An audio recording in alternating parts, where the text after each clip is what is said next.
Information handling, chapter number 12, exercise 12.2। आज के इस लेसन में हम इस एक्सरसाइज के क्वेश्चन सॉल्व करेंगे। इस एक्सरसाइज के फर्स्ट 2 क्वेश्चंस हम प्रीवियस लेसन्स में कर चुके हैं। आज हम शुरू करेंगे क्वेश्चन नंबर 3 से। क्वेश्चन नंबर 3 की स्टेटमेंट है, the mean of 6 numbers is 45।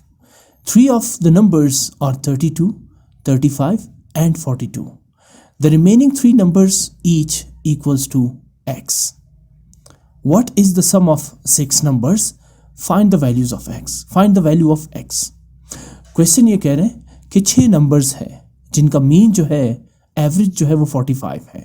यूँ समझे कि 6 सब्जेक्ट्स हैं जिसमें आपने डिफरेंट मार्क्स स्कोर किए हैं और आपकी जो एवरेज है वो 45 मार्क्स की आ रही है। इनमें से इन 6 नंबर्स में से 3 नंबर्स गिवन है 32, 35 and 42। The remaining 3 numbers each equals to x। बाकी जो 3 नंबर्स हैं हर एक नंबर जो है वो x के इक्वल है। आप ये बताइए कि what is the sum of 6 numbers. इन 6 के 6 नंबर्स का सम कितना होगा। सम यानी जब हम मीन निकालते हैं तो sum of the observations divided by number of the observations लेते हैं ना। जितने ऑब्जर्वेशंस गिवन होते हैं उन सबको ऐड करके जितने ऑब्जर्वेशंस होते हैं नंबर ऑफ ऑब्जर्वेशन से डिवाइड करते हैं। तो यहाँ जो फार्मूले का जो सम है, सम ऑफ ऑब्जर्वेशंस, वो आपने फाइंड करना है पहले पार्ट में, जबकि सेकंड पार्ट में आपने value of the x find करनी है। तो इसके लिए सबसे पहले जो डेटा गिवन है उसमें हम सबसे पहले ये लिखेंगे, मीन गिवन है क्वेश्चन के स्टेटमेंट में बड़ा वाजे लिखा हुआ है कि the mean of 6 numbers is 45। तो हम मीन को डिनोट करते हैं एक्स बार से। x bar equals 45 which is the mean of the 6 numbers.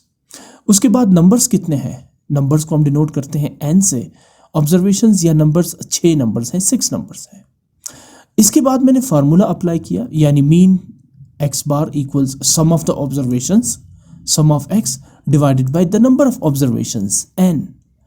Numerator पे जितने भी ऑब्जर्वेशंस होंगी उन सबको ऐड करना है और उनके सम को आप डिवाइड करेंगे नंबर ऑफ ऑब्जर्वेशन से। जैसे यहाँ पे नंबर ऑफ ऑब्जर्वेशंस हैं 6, इनमें से 3 ऑब्जर्वेशंस आपको गिवन है, बाकी 3 आपने फाइंड आउट करने हैं।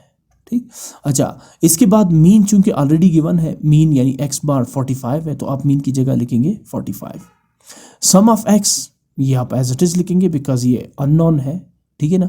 जबकि नंबर ऑफ ऑब्जर्वेशंस n ये भी आपके पास गिवन है, तो यहाँ पे आप लिखेंगे 6। आगे मूव करते हैं। इसे फर्दर सिंप्लीफाई करने के लिए आप देखिए 6 राइट साइड पे सम ऑफ x के साथ डिवाइड हो रहा है। जब आप इसे शिफ्ट कर देंगे लेफ्ट साइड के साथ तो ये हो जाएगा 45 के साथ multiply. Now 45 6 are 270 is equal to sum of x। What is sum of x? Sum of the observations. ये जितने भी 6 ऑब्जर्वेशंस है ना, जिसमें 3 ऑब्जर्वेशंस है 32, 35, 42 और बाकी 3 ऑब्जर्वेशंस इसके साथ मिलाएंगे, तो जब आप इन सारे ऑब्जर्वेशंस को ऐड करेंगे तो इन सब ऑब्जर्वेशंस का सम कितना होगा 270। आपने देखा कि कैसे हमने इस मीन के फार्मूले से sum of the observations find out किए, जबकि मीन यानी x बार और नंबर ऑफ ऑब्जर्वेशंस n ये ऑलरेडी क्वेश्चन में गिवन थे। बहरहाल सम ऑफ x यानी सम ऑफ द ऑब्जर्वेशंस कितना आया 270 पार्ट और 270 और ये फर्स्ट पार्ट का आंसर है। What is the sum of 6 numbers. 6 के 6 नंबर्स को आप जब ऐड करेंगे तो ये बनेगा 270। इस बात को हम वेरीफाई भी करेंगे, पहले हम इसको सॉल्व करेंगे और फिर मैं आपको बताऊंगा कि जब हम ये बाकी नंबर्स 3 नंबर्स फाइंड आउट करेंगे और जब आखिर में इन सारे नंबर्स को ऐड करेंगे, 3 ये नंबर्स जो गिवन है और 3 जो आपने फाइंड करने हैं, जब इन सब को ऐड करेंगे तो इन सब का सम होगा 270। अच्छा, सेकेंड पार्ट में हम फाइंड कर रहे हैं x की वैल्यू। अब अगेन मैं दोबारा फार्मूला अप्लाई करूंगा, मीन यानी x bar equals sum of x divided by the number of observations n। इसमें वैल्यूज पुट करते हैं दोबारा। मीन कितना है क्वेश्चन में अगेन गिवन है 45, ये ऊपर आपने लिखा है, तो आप इस x बार यानी मीन की जगह लिखेंगे 45 इक्वल्स सम ऑफ x।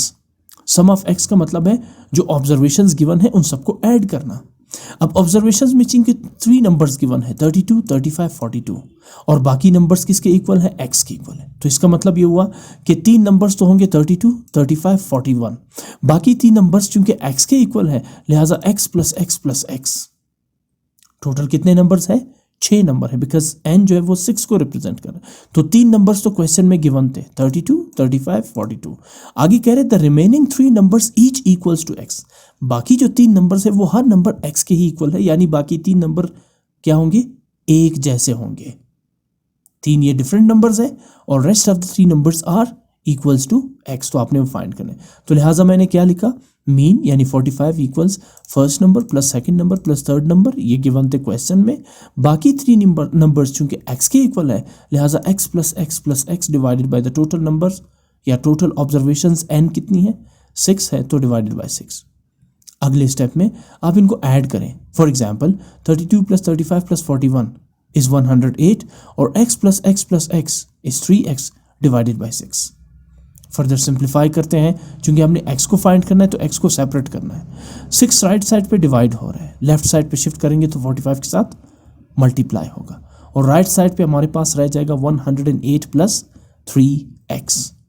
इसी तरह 45 6 270 और 108 plus 3x as it is. क्योंकि हम x को फाइंड कर रहे हैं तो मैं स्टेप वाइज x को सेपरेट करता रहूँगा। 108 राइट साइड पे ऐड हो रहा है, शिफ्ट करेंगे इस इक्वेशन के लेफ्ट साइड पे तो ये सब्ट्रैक्ट हो जाएगा और राइट साइड पे 3x एज इट इज रह जाएगा। 270 से 108 को माइनस करेंगे तो डिफरेंस रह जाएगा 162 इक्वल्स 3x। और जब आप 3x यानी 3x के साथ मल्टीप्लाई हो रहा है, 3 को जब आप लेफ्ट साइड पे शिफ्ट करेंगे तो 162 से डिवाइड हो जाएगा। इसलिए हमने शिफ्ट किया 3 को, बिकॉज आप x की वैल्यू फाइंड कर रहे हैं तो x को क्या होना चाहिए, सेपरेट होना चाहिए। तो जब आप 162 को 3 से डिवाइड करते हैं तो आंसर है 54, यानी कि x की वैल्यू कितनी है, 54। इसका मतलब ये हुआ कि अगर फर्स्ट सेकंड और थर्ड नंबर्स हैं 32, 35, 42 तो बाकी 3 नंबर्स क्या होंगे, 54, 54, 54। और मैंने आपसे कहा था कि इसका मीन मैं आपको वेरीफाई भी करके दूंगा कि इन सारे नंबर्स को जब आप ऐड करेंगे तो इन सब का मीन होगा 270। तो आप चेक कर सकते हैं ये फर्स्ट नंबर है 32 प्लस करेंगे सेकंड नंबर 35 प्लस करेंगे थर्ड नंबर 42, उसके बाद बाकी नंबर है 54, यानी कि प्लस करें 54 फिर 54 और फिर 54। ठीक है, ये आ रहे 271, 32, 35, 42, 54, 54, 54 नंबर्स तो ठीक है। तो यहाँ पे 270 क्यों आ रहा है हमारे पास? अगर मैं इसको 3 5s are 15, 3 4s are 12 करता हूँ तो ये आ रहा है 54 और 45 6 are, इसको ज़रा 6 5s are 30, ये बिल्कुल सही आ रहा है। तो इसमें जो 32, 35, 41, हाँ ये जो है ना ये मीन में 41 लिखा हुआ है, ठीक है ना, ये 42 नहीं बल्कि ये नंबर है 41। यहाँ से पता चला कि ये जो ऑब्जर्वेशन है इसमें एक नंबर मैंने गलत एंट्री किया था, ठीक है ना। ये देखिए ये आपके क्वेश्चन की वेरिफिकेशन है। जब मैंने इन सारे नंबर्स को ऐड किया तो ये क्या आ रहा है 271, जबकि यहाँ पे ये 42 नहीं बल्कि 41 है। मैंने क्वेश्चन में गलती से 42 एंट्री किया था और जब मैंने यहाँ पे सॉल्व किया था तो यहाँ पर मैंने 41 ही एंट्री किया था, जिससे ये कैलकुलेशन सही हुई थी।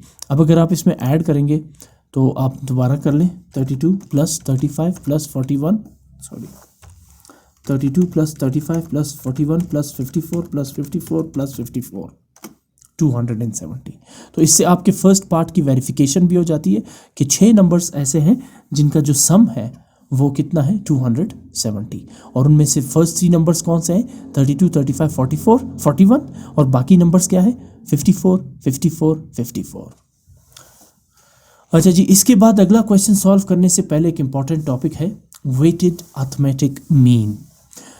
मेरी कोशिश है जो भी क्वेश्चंस मैं सॉल्व करूं उससे पहले जो उसमें जो कुछ डेफिनेशंस या कोई टॉपिक इन्वॉल्व हो जिसके अकॉर्डिंग आपने क्वेश्चन को सॉल्व करना है उसे सबसे पहले डिफाइन किया जाए।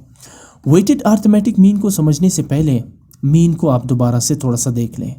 हमने मीन को ऐसे डिफाइन किया था कि मीन जो है किसी भी डेटा का मीन आप सिंपली उसका एवरेज निकाल रहे हैं। एक छोटी सी मिसाल लेते हैं कि फ़र्ज़ करें आपकी क्लास में टोटल स्ट्रेंथ है 20, ठीक है ना, और 20 स्टूडेंट्स ने डिफरेंट मैथ्स के सब्जेक्ट्स में डिफरेंट मार्क्स लिए हैं। किसी ने 50 लिए, किसी ने 30 लिए, किसी ने 100 लिए, किसी ने 90 लिए। तो अब इन सब स्टूडेंट्स का एवरेज आप कैसे निकालेंगे, मीन कैसे निकालेंगे? आप इन सब स्टूडेंट्स के मार्क्स को ऐड करेंगे और डिवाइड करेंगे टोटल नंबर ऑफ स्टूडेंट्स यानी 30 से। जो वैल्यू आपके पास आएगी उसे हम मीन कहते हैं। या बहुत ही सिंपल, फॉर एग्जांपल आपके पास 2 ऑब्जर्वेशंस है, डेटा सिर्फ 2 ऑब्जर्वेशंस किए, आपके 2 असेसमेंट्स हुए। फर्स्ट असेसमेंट हुआ, फिर सेकंड असेसमेंट हुआ। फर्स्ट असेसमेंट में आपने स्कोर किए 55 और सेकंड असेसमेंट में आपने स्कोर किए 70। ठीक है ना, ये देखिए फर्स्ट असेसमेंट में आपने स्कोर किए 55 और सेकंड असेसमेंट में आपने स्कोर किए 70। इसका मीन कैसे निकालेंगे? सम ऑफ द ऑब्जर्वेशंस, यानी इन दोनों 55 और 70 को आप ऐड करेंगे और इसे डिवाइड करेंगे नंबर ऑफ ऑब्जर्वेशंस। कितने असेसमेंट्स है? 2, तो divide by 2 is equal to 62.5। यानी आपका जो एवरेज है, मीन है, वो 62.5। एवरेज चूंकि इक्वली कंसीडर किया जाता है तो इसका मतलब ये हुआ कि आपने दोनों असेसमेंट्स में बराबर कितने मार्क्स स्कोर किए? 62.5 मार्क्स। पहले में आपने कम किए, दूसरे में ज़्यादा किए, लेकिन दोनों का एवरेज क्या है? दोनों को बराबर कैसे तस्वर किया जाए? 62.5। क्या तरीकाकार है? यानी दोनों मार्क्स को ऐड करके डिवाइडेड बाय 2, बिकॉज ये 2 असेसमेंट्स के मार्क्स है। तो ये तो था तरीकाकार एवरेज निकालने का। एवरेज और मीन एक ही चीज़ है। आपने जो यहाँ पर देखा ना, हमने सारे ऑब्जर्वेशंस को ऐड किया divided by the number of observations, ये भी मीन है यानी एवरेज है। अब ये वेटेड अर्थमेटिक मीन क्या है? इसकी डेफिनेशन देखें। Sometimes different observations do not have the same importance. Some observations for some reasons have greater importance. The relative importance is called the weight W of the observations. यानी कि इसको इस तरह से समझ लें कि मीन और अर्थमेटिक, वेटेड अर्थमेटिक मीन में बुनियादी फ़र्क यह है कि मीन में तमाम ऑब्जर्वेशंस यानी मुशाहिदात को बराबर तस्वर किया जाता है, जबकि वेटेड मीन में ऑब्जर्वेशंस यानी मुशाहिदात के साथ इनकी अहमियत को भी शामिल किया जाता है। मीन और वेटेड मीन को समझने के लिए इस मिसाल को देखें। एक एग्जाम्पल है जिसमें the marks obtained by Ali in mathematics, English, Islamiyat, Urdu, history were 85, 80, 87, 68 and 65 with weights 9, 5, 3, 2, 1 respectively. Find the weighted mean of the marks.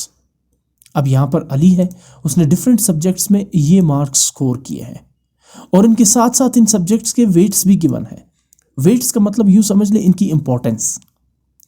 पहला जो मैथ्स का सब्जेक्ट है इसकी इंपॉर्टेंस जो है वो 9 है, इंग्लिश की इंपॉर्टेंस 5 है, इस्लामियात की 3 है, उर्दू की 2 है और हिस्ट्री की 1 है।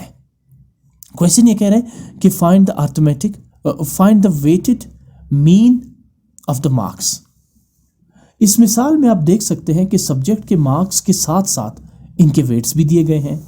यूँ समझ लें कि ये वेट्स इन सब्जेक्ट की अहमियत को जाहिर कर रहे हैं। ये जो आप देख रहे हैं ना 9, 5, 3, 2, 1, ये जो वेट्स है ये इन सब्जेक्ट्स की इंपॉर्टेंस को जाहिर करते हैं। मिसाल के तौर पर मैथमेटिक्स का वेट 9 है जबकि हिस्ट्री का वेट सिर्फ 1 है। तो हम कह सकते हैं कि मैथ्स की अहमियत हिस्ट्री के मुकाबले में 9 गुना ज़्यादा है। यानी ये जो सब्जेक्ट मैथ्स है ये हिस्ट्री के अकॉर्डिंग 9 टाइम्स ज़्यादा वेट रखता है, यानी इसकी इंपॉर्टेंस 9 टाइम्स ज़्यादा है as compare to the history.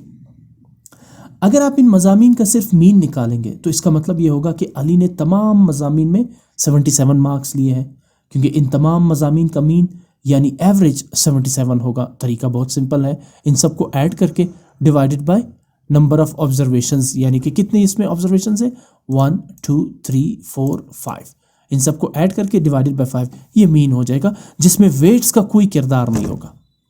ठीक, अच्छा, और मीन निकालने का तरीका ये होगा कि आप सारे मार्क्स को ऐड करेंगे और इन्हें 5 से डिवाइड करेंगे क्योंकि उसमें ऑब्जर्वेशंस 5 ही है।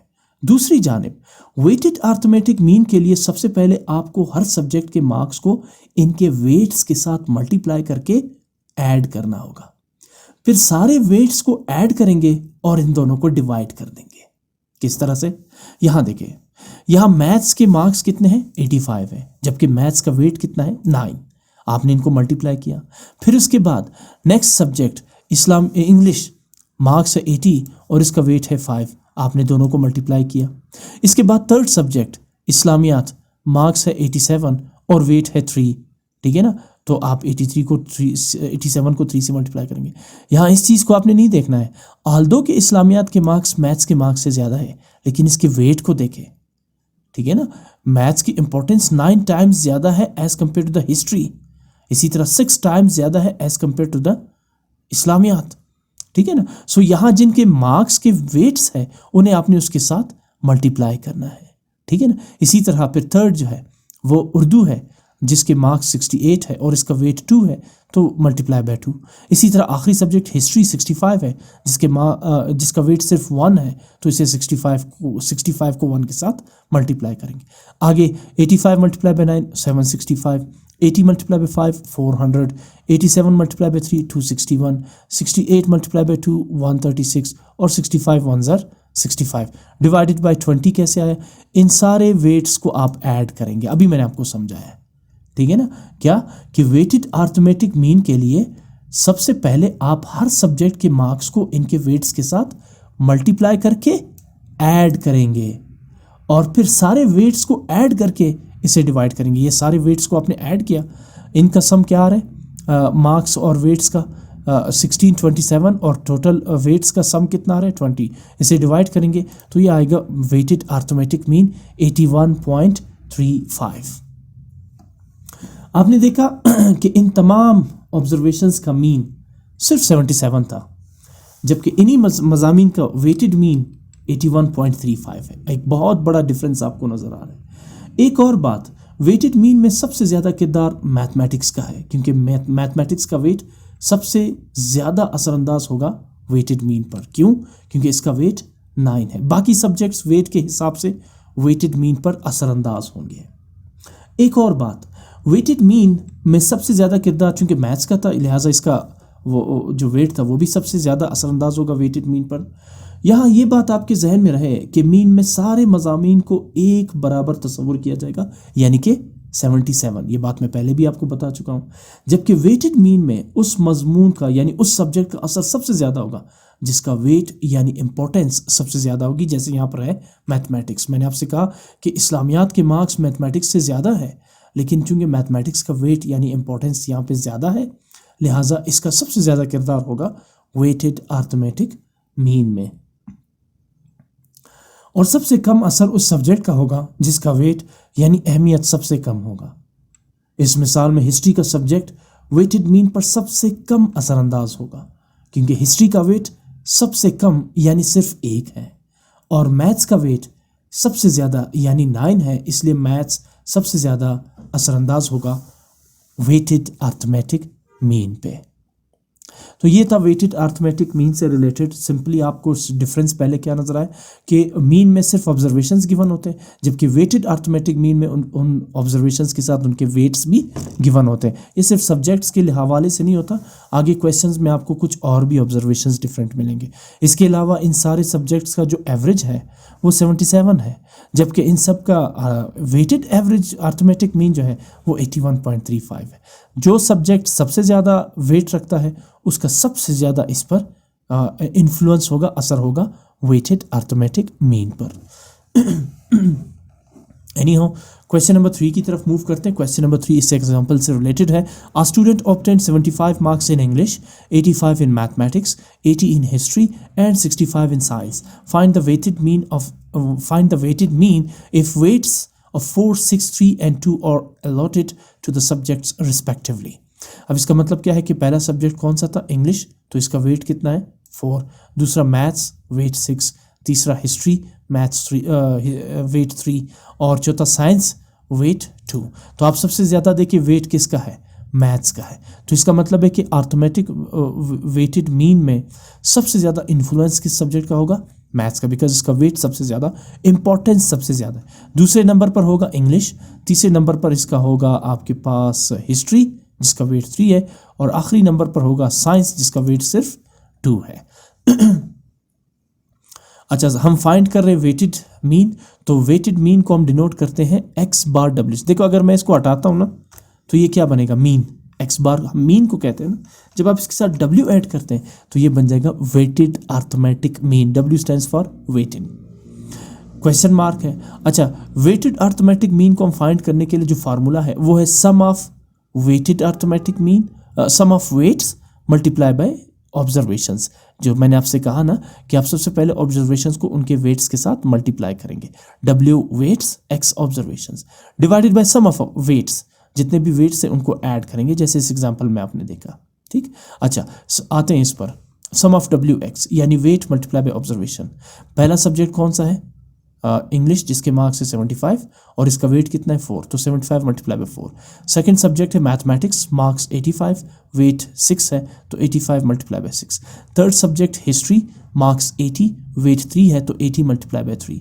फोर्थ सब्जेक्ट साइंस, मार्क्स 65 है और वेट सिर्फ 2 है, तो 65 टाइम्स 2 डिवाइडेड बाय इन सब वेट्स को ऐड करें 4 6 3 2, सबको ऐड करेंगे, सम होगा 15। 75 4s are 300, 85 6s are 510, 83s are 240, 65 2s are 130। इन सबको ऐड करेंगे, इनका सम होगा 1180, जबकि वेट्स का सम है 15।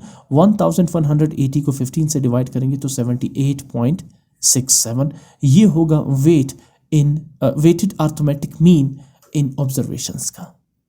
क्वेश्चन नंबर 5 की तरफ मूव करते हैं। अब ये जो डेटा है ये टोटली डिफरेंट है पहले दो एग्जांपल्स से। Calculate the weighted mean for the following data. अब ये डेटा में क्या है? आइटम्स गिवन है, फूड है, रेंट है, क्लॉथिंग है, fuel and light, other items. यूँ समझे कि एक शख्स है, वो किसी फ्लैट में जो है वो रह रहा है, वहाँ उसके फूड के एक्सपेंडिचर्स कितने हैं 270, रेंट कितना है 50, क्लॉथिंग कितना है 100, फ्यूल और लाइट पे कितना एक्सपेंडिचर है 65, अदर आइटम्स पे जो एक्सपेंडिचर है वो 75। अब ये 75 रुपीज़ नहीं हो सकते, ये कुछ भी हो सकते हैं। फॉर एग्जांपल 75,000 हो सकते हैं, 65,000 हो सकते हैं, 100,000 या सिंपली 10,000 हो सकते हैं। ठीक है ना, ये डिफरेंट है। बहरहाल यहाँ पर एक्सपेंडिचर्स इस फॉर्म में गिवन है और इनके वेट्स भी साथ में गिवन है। फूड का वेट 7.5 है, रेंट 1.5 है, क्लॉथिंग 2.5, 2.0, 65, फ्यूल एंड लाइट उसका वेट 1.5 और अदर आइटम्स का वेट 75। तो इसमें सबसे ज़्यादा जो वेट है वो किसका है? फूड का। यानी यूँ समझे कि वो सबसे ज़्यादा अपनी जो सैलरी है वो अपनी फूड पर एक्सपेंड करते हैं, उसके एक्सपेंडिचर जो सबसे ज़्यादा है वो फूड पे लग रहे हैं। ठीक है ना, बाकियों के आप वेट्स देख रहे हैं, यहाँ से भी वेट की इंपॉर्टेंस थोड़ी आपको समझ आ जाती है। इसका फाइंड करना है हमने अर्थमेटिक वेटेड अर्थमेटिक मीन। अच्छा, ये डेटा जो था ये टेबल में नहीं था, तो लिहाजा आप इसे इस तरह से डील करेंगे। ये डेटा टेबल में गिवन है तो आपने इसे टेबल के अकॉर्डिंग ही डील करना है, लेकिन मेथड वही रहेगा। ये first 3 columns as it is आ जाएंगे सोल्यूशन में, आइटम्स, एक्सपेंडिचर, वेट्स। अगला स्टेप क्या है? आपने फाइंड करना है WX ना, फार्मूले में क्या है? ये सम ऑफ WX यानी weight multiply by the observation divided by sum of observations. तो आपने वही तरीका यहाँ पे करना है। सबसे पहले आपने फाइंड किया weight multiplied by the observations. Weight कितना है 270 मल्टीप्लाई बाय ऑब्जर्वेशन, ऑब्जर्वेशन है 270 और इसका वेट है 7.5, तो 270 को 7.5 से मल्टीप्लाई करेंगे तो है 2025 और फिर 50 को 1.5 से मल्टीप्लाई करेंगे तो 75, 100 को 2 से मल्टीप्लाई करेंगे, 100 2s are 200 बिकॉज 2.0 का मतलब है 2। 65 को 1.5 से मल्टीप्लाई करते हैं तो 97.5 और 75 को 0.5 से मल्टीप्लाई करेंगे तो 37.5। अब हमें फार्मूले में क्या चाहिए? फार्मूले में हमें चाहिए sum of weighted mean sum of weights multiply by observation यानी सम ऑफ WX और divided by sum of the weights यानी सम ऑफ W। ये है सम ऑफ W, इन सबको ये सम ऑफ WX, इन सबको जब आप ऐड करेंगे, उसमें भी हमने इसी तरह किया था ना ऊपर वाले क्वेश्चन में, पहले W को X के साथ मल्टीप्लाई किया और फिर इन सबको ऐड किया, ये इनका सम आ जाएगा। और सम ऑफ वेट्स कितना है? इन सबको आप वेट्स को आप ऐड करेंगे तो ये आ जाएगा 13। अब इन दोनों वैल्यूज़ को सिंपली फार्मूले में ऐड करेंगे। ये सिंबल है सम, यानी आप इन वेट्स और WX को आप यहाँ पे ऐड कर रहे हैं। एक्सपेंडिचर्स की ज़रूरत नहीं है क्योंकि फार्मूले में हमें यही दो चाहिए, सम ऑफ WX और सम ऑफ W। ठीक है ना, सो ये रहा formula. Arithmetic weighted arithmetic mean is equal to sum of WX divided by sum of W। यहाँ टेबल के फॉर्म में आपने ये सब किया, वहाँ आपने रैंडमली ऐसे ही विदाउट टेबल आपने किया था। तो सम ऑफ WX कितना आ रहा है? ये 2435 divided by sum of W कितना आ रहा है? ये आपके सामने है 13। इन दोनों को डिवाइड करेंगे तो वेटेड अर्थमेटिक मीन होगा इसका 187.31। यहाँ सबसे ज़्यादा इन्फ्लुएंस जो है वो किसका है? फूड का है। और सबसे कम इन्फ्लुएंस जो है वो किसका है? वो है अदर आइटम्स जो है 0.75। ठीक है ना। अच्छा, अब उसके बाद जो क्वेश्चन नंबर 6 है, पहले क्वेश्चन नंबर 6 को पढ़ लें। The median of a set of 10 numbers is 12.5 given that 8 of the numbers are 9, 11, 15, 10, 18, 14, 8 and 12. While the two missing numbers are x and y, show that x plus y equals 25. अब इसको solve करने से पहले मैं थोड़ा सा आपको recall करवा देता हूँ मीडियन। हम इसको पहले भी डिफाइन कर चुके हैं, लेकिन ये क्वेश्चन है तो इससे पहले मैं चाहता हूँ कि थोड़ा सा दोबारा आपको आपकी मेमोरी को जो है वो मैं थोड़ा सा रिकॉल कर दूँ। Median is the middle value of a set of observations arranged in ascending or descending order of magnitude. Half of the observations are above the median and half of the observations are below the median. ठीक है ना, median किसी भी data की middle value को कहते हैं, ठीक है ना, और वो मिडल वैल्यू ऐसी होती है कि हाफ ऑब्जर्वेशन उस मिडल वैल्यू के अबव होते हैं और हाफ बिलो होते हैं। फॉर एग्जांपल 5 ऑब्जर्वेशंस है, 5 ऑब्जर्वेशंस, तो जो मीडियन है वो क्या होगा, ऑब्जर्वेशन नंबर 3, क्योंकि ऑब्जर्वेशन नंबर 3 के राइट साइड या अबव भी 2 ऑब्जर्वेशंस है और लेफ्ट साइड यानी बिलो भी 2 ऑब्जर्वेशंस है, ठीक है ना। अच्छा, when finding the median following steps should be kept in mind. जब आप मीडियन फाइंड करेंगे तो क्या करेंगे, सबसे पहले अरेंज द डेटा या वैल्यूज इन असेंडिंग और descending order. If we have odd numbers of values in set of data, the median is the middle mean. जैसे अभी मैंने एग्जांपल दिया, अगर ऑब्जर्वेशंस 5 है तो मीडियन को कौन सी ऑब्जर्वेशन होगी, ऑब्जर्वेशन नंबर 3, बिकॉज 3 जो है वो नंबर है जिसके 2 जो है वो 2 ऑब्जर्वेशंस लेफ्ट साइड पर होंगे और 2 ऑब्जर्वेशंस राइट साइड पे होंगे। If we have even numbers of values in a set of data, the median is the midpoint of the 2 middle values. For example अगर 10 आपके पास ऑब्जर्वेशंस है तो 10 में से फिर मीडियन क्या होगा, मीडियन होगा ऑब्जर्वेशन नंबर 5 और 6, क्योंकि 5 और 6 के लेफ्ट साइड पर भी 4 ऑब्जर्वेशंस है और 5 और 6 के राइट साइड पर भी 4 ऑब्जर्वेशंस है, तो मीडियन 5 और 6 के दरमियान होगा, ठीक है ना। अच्छा, अब हम आते हैं क्वेश्चन की तरफ। क्वेश्चन में था कि 10 नंबर्स हैं, ठीक है ना, जिसमें से हमारे पास जिनका मीडियन जो है वो already the median of set of 10 numbers is 12.5। Median पहले से निकाला गया, कितना है, 12.5। 8 नंबर्स आपके पास गिवन है, ठीक है ना, 2 नंबर्स इसमें मिसिंग है। आप ये वेरीफाई करें कि x प्लस वाई इन 2 नंबर्स का सम क्या है, 25। तो चलें सॉल्व करते हैं। सबसे पहले मैं इंफॉर्मेशन लिखता हूँ जो इसमें गिवन है, यानी मीडियन कितना है, 12.5। मिसिंग वैल्यूज कौन सी है, एक्स वाई, क्वेश्चन में क्लियरली लिखा हुआ है। अब आते हैं इस पर। सबसे पहले मैं इसको अरेंज करता हूँ इस डेटा को, क्योंकि आपने यहाँ पर पढ़ा था ना कि जब आप मीडियन फाइंड करते हैं तो सबसे पहले वैल्यूज़ को अरेंज करते हैं असेंडिंग या डिसेंडिंग ऑर्डर में। मैं इसे अरेंज करता हूँ असेंडिंग ऑर्डर, यानी नीचे से ऊपर, पहले छोटी वैल्यू फिर उससे बड़ी फिर उससे बड़ी। इस डेटा में सबसे छोटी वैल्यू है 8, फिर 9, 10, 11, फिर उसके बाद एक्स वाई, फिर 12, 14, 15, 18। अब इसको इस तरह रखने का की वजह क्या है, क्योंकि टोटल 10 ऑब्जर्वेशंस है और ये ऑब्जर्वेशन क्या है, ऑड है या इवन, ये इवन है, तो फिर मीडियन कहाँ लाई करेगा, मिडल 2 वैल्यूज़ के बीच में। ये देखिए ये मिडल वैल्यूज़ है, इन मिडल वैल्यूज़ के अबव भी 1, 2, 3, 4 ऑब्जर्वेशंस है और बिलो भी 1, 2, 3, 4 ऑब्जर्वेशंस है, तो मीडियन एक्स और वाई के दरमियान यानी मिड में एग्जिस्ट कर रहा है। अब इसको कैसे करना है आगे, अच्छा मैं लिख रहा हूँ as number of observations are even that is 10। कितनी है टोटल, 10 है, यानी इवन है observations. Therefore median is equal to average of 5th and 6th observation. तो आपने 5th और 6th का एवरेज निकालना। ये देखिए ये जो सेकंड पॉइंट था, if we have even number of values in a set of data the median is the mid point of the 2 middle values.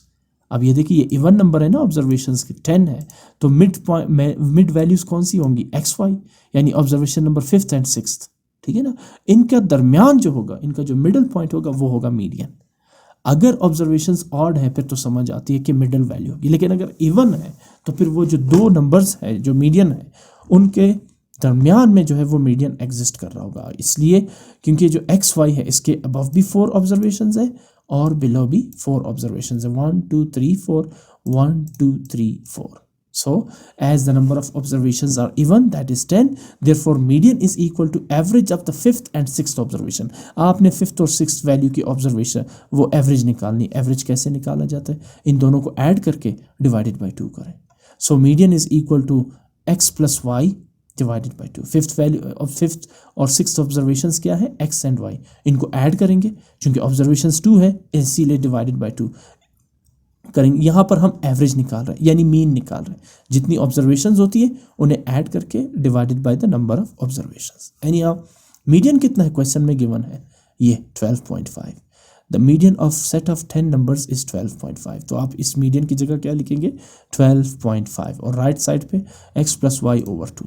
Simplify करें, 2 डिवाइड हो रहा है, लेफ्ट साइड पे 12.5 के साथ मल्टीप्लाई होगा, राइट साइड पे x प्लस वाई। 12.5 को 2 से मल्टीप्लाई करेंगे तो is equal to 25 is equal to x plus y. और इस स्टेटमेंट को आप ऐसे भी लिख सकते हैं x plus y is equal to 25।